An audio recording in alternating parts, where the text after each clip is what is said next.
Support for this podcast comes from St. Alphonsus Sports Medicine, offering services for sports injury and recovery, with physicians and athletic trainers who provide treatment for fractures, dislocations, sprains, strains, and other sports-related issues. More information on services at stalphonsus.org. The Boise State Public Radio app. News, music, and more. Idaho Matters. Morning Edition. All Things Considered. The Connector. And more. And more. You can take us wherever you go and stay connected. Without it, you're missing out. Download it free. You can also communicate using the Talk to Us tab. The Boise State Public Radio app. From Boise State Public Radio, this is The Connector. It's Idaho's Daily News. Good morning. I'm George Prentice. Have you heard about the Pride poll outside Boise City Hall? We've got details. Plus, bears are coming out of hibernation a bit too early. We've got that story as well. It is Wednesday, and it's the 8th of April. Here we go with today's stories. Some sad and troubling news now regarding a local school bus driver. 29-year-old Caden Peterson is behind bars at the Ada County Jail this morning. He's being held on a $500,000 bail. He is charged with 4 felonies after being arrested yesterday afternoon on suspicion of sexual abuse and sexual battery of a minor and lewd conduct. He was a driver with Durham School Services, which contracts with the Boise School District. Police said Peterson had a prior personal connection to the victim unrelated to his employment. Anyone with information on this case is being asked to contact law enforcement. Now, a Boise City Council member says local governments need more tools to curb reckless driving and in turn reduce serious and fatal accidents. James Dawson reports. New statistics presented to a joint meeting of the Ada County Highway District Commission and Boise City Council on Tuesday show fewer serious traffic accidents for 2025. However, fatalities remained relatively flat at 7 deaths compared to previous years. Councilmember Jimmy Halliburton says it's not for a lack of enforcement. Our police officers are consistently telling us that they're issuing tickets, but the tickets don't always tend to be a deterrent to the people who are driving. A Boise police spokesperson says traffic stops increased by 34% in 2025 compared to the prior year. But Halliburton says a majority of traffic citations in Ada County are not being paid. A bill that would have suspended a person's driver's license for not paying a citation within 60 days failed to clear the state legislature this year.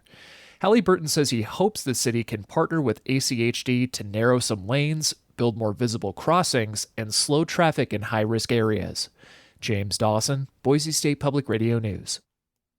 We have been reporting a lot about how mild this past winter was and all that goes with it, drought, impact to the upcoming wildfire season, and now bears. We're getting word that some bears have been coming out of hibernation early. Regan Berkeley is the Idaho Fish and Game Region Wildlife Manager in McCall. Typically starts pretty slow in the spring. It's a little earlier this year by about a week or two, I think, because of the mild winter that we had.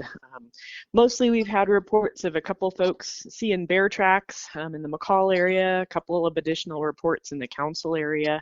And it's not so much about what they see as it is what they smell. Bear's sense of smell is stronger than dog's sense of smell. They're coming out, of a winter of hibernation, so they're coming out hungry, and their sense of smell is pretty powerful. So yes, they're honing in on any good smells, and they're testing out dumpsters and checking out barbecue grills and all those kinds of things. Yes, so bears can be dangerous, so it's all about making sure that the bears do not have access to human foods or birdseed.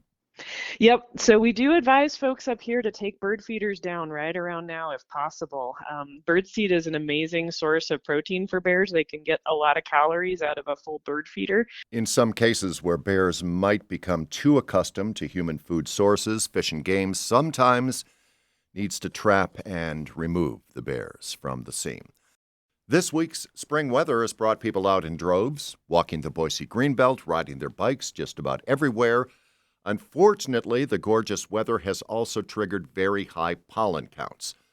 Boise has started the season with significant pollen production increases, And the Boise Valley Asthma and Allergy Clinic told the Idaho Statesman that pollen levels jumped tangibly yesterday, and the forecast is for more of the same today and tomorrow. Some of the biggest culprits are cottonwood, maple, juniper, and birch trees. And indeed, Boise is the city of trees and apparently the city of pollen. Now to the latest wildfire season forecast, which confirms the worries of many that this could be a big one for much of the West. The Mountain West News Bureau's Murphy Woodhouse has details. The monthly outlooks from the National Interagency Fire Center are typically staid documents, providing just the facts analysis. But the latest is superlative-laden as it describes record low snowpacks, record early snow melt, and record high temperatures.